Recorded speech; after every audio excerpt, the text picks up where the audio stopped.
안녕하세요. 독서를 사랑하시는 여러분. 불같이 독서하고 글 쓰고 말하기를 실천하는 불독남입니다. 이번에 소개해드릴 책은 사이토 다카시의 내가 공부하는 이유입니다. 사이토 다카시라는 분은 본업이 교수이신데요.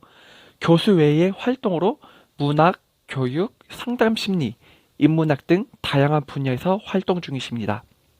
이렇게 하는 일이 어찌나 많은지 붙여진 별명이 있는데요. 괴짜 교수라 합니다. 이제 책의 내용을 자세히 살펴보도록 하죠. 먼저 하나의 실제 있었던 일을 설명해 볼까 하는데요. 1995년에 미국 작가 얼 쇼리스라는 사람이 빈곤 대책을 마련하기 위해 인터뷰를 하게 되었다고 합니다. 교도소에 찾아가 여자 죄수와 면담을 하게 되는데요. 얼 쇼리스가 여자에게 묻습니다. 사람들이 왜 가난할까요?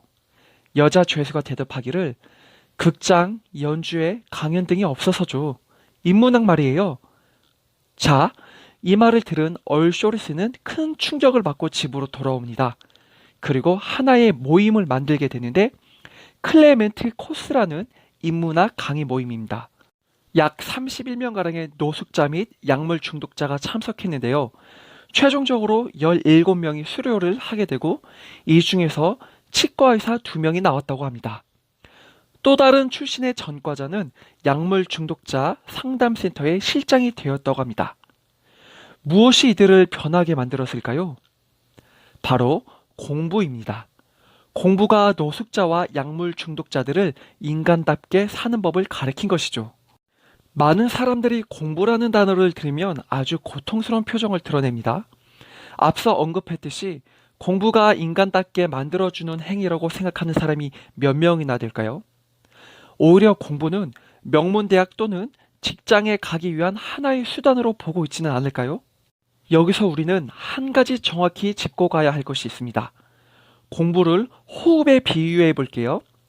성공을 위한 하나의 수단으로 이용되는 공부를 얕은 호흡이라 한다면 공부 자체로 목적인 것을 깊은 호흡이라 칭하겠습니다.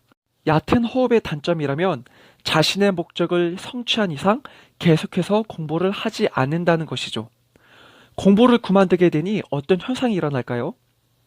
세상을 바라보는 시각이 좁아지고 편협해집니다. 그리고 다양한 환경의 문제들 앞에서 쉽게 쓰러져 버립니다. 시대는 급하게 변하는데 이에 맞는 새로운 지식의 업데이트가 안 되니 점점 불안함과 소외감이 커지는 것이죠. 반대로 깊은 호흡의 공부는 가져다 주는 장점이 많습니다. 자신의 인간다운 삶을 누리기 위한 공부 방식이기에 어려운 상황이 왔다 할지라도 방황하지 않고 스스로 헤쳐나갈 수 있는 힘이 생기는 것이죠. 이런 사람들은 눈빛 자체가 다르다고 합니다. 배우려고 하는 즐거움이 있기에 내면에 올라오는 열정이 눈에서 반짝거린다고 합니다. 배우려 하는 자는 늙지 않는다 라는 말이 있듯이 이에 부합되는 말이죠. 이제 조금이라도 진짜 공부를 해보자, 깊은 호흡을 해보자 라는 마음이 드셨다면 아주 긍정적인 상황입니다. 이런 긍정의 상태로 쭉 밀고 나가셔야 하는데요. 막상 포기하게 되는 일들이 생기게 되죠. 그 이유 2가지를 알아보겠습니다. 첫 번째는 남들 하는 대로 따라하기 때문입니다. 남들이 읽는 책, 남들이 하는 공부법, 자신에게 맞지도 않는 유행을 따라하는 거죠. 좋은 성적을 받으려고 공부하는 얕은 호흡법과 무슨 차이가 있겠냐는 말이죠. 올바른 방법은 자신만의 공부법이 무엇인지 먼저 고민을 해보라는 것입니다. 2번째는 회의감이 들기 때문입니다. 공부를 해도 아무 소득이 없는데 계속해? 시간 낭비 아닌가? 무슨 의미가 있지? 라는 회의감이 들 수가 있습니다. 왜냐하면 우리는 지금까지 즉각적인 결과가 드러나는 공부에 익숙해져 왔기 때문입니다. 시험을 보면 성적표가 나오듯이 말이죠. 진짜 공부는 틀이 없고 측정하지 못하는 장기적인 것입니다. 결과가 당장 드러나지 않는다는 것이죠. 하지만 공부는 결코 배신하지 않습니다.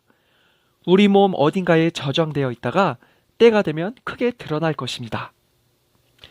이처럼 공부를 포기하게 되는 이유, 첫 번째, 남들 하는 대로 따라하기 때문에, 2번째, 회의감이 들기 때문에 이 2가지를 살펴보았습니다.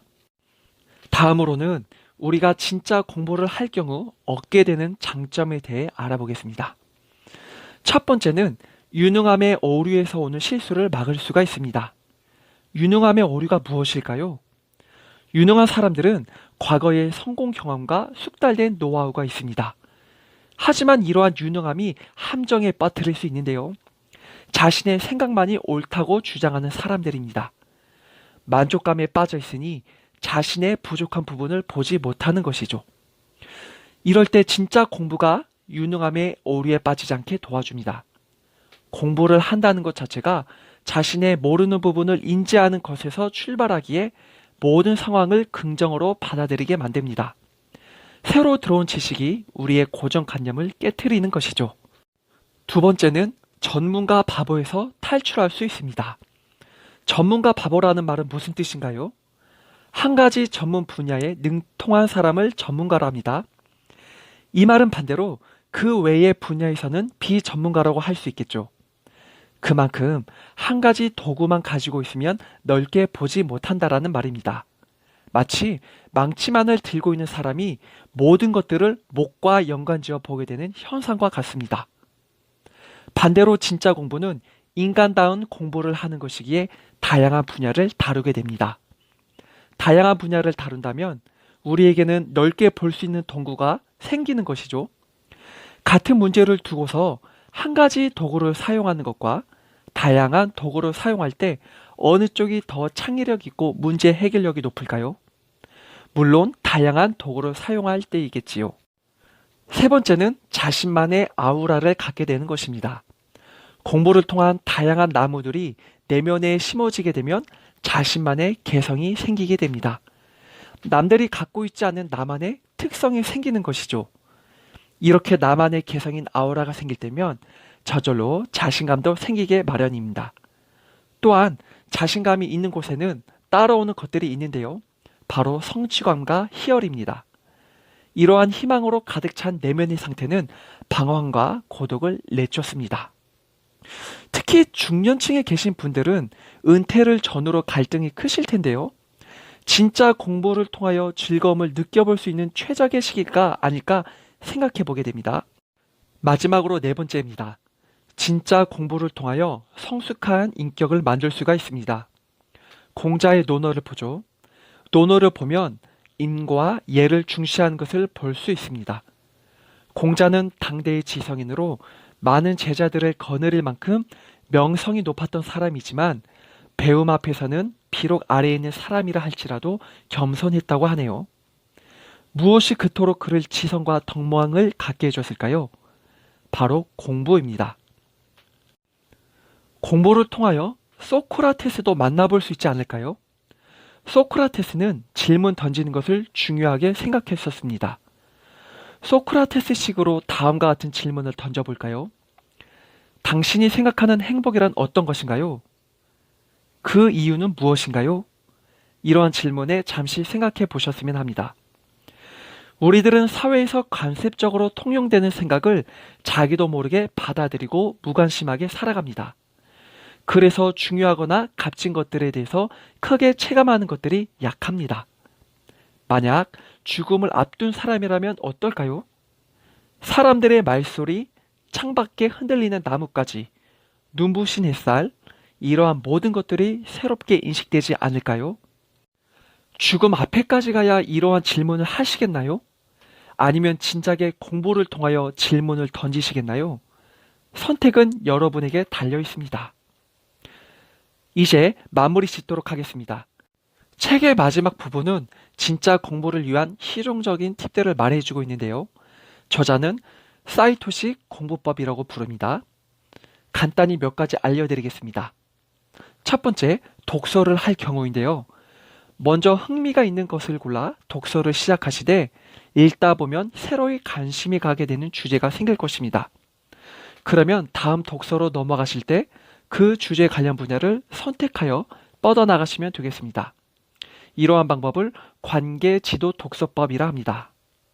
또한 고전을 읽으실 때는요, 원전이 어려울 수도 있기 때문에 해설서를 먼저 보시는 것을 추천드립니다. 두 번째는 공부 대화와 공부 일기입니다. 공부 대화란 사람들과 만나서 얘기를 나누실 때 서로 창조적인 자극을 줄 수 있는 유익한 대화를 하는 것입니다. 예를 들자면 초등학교 선생님과 대학 교수가 만났다고 합시다. 이 두 사람에게는 교육자라는 공통된 분모가 있습니다.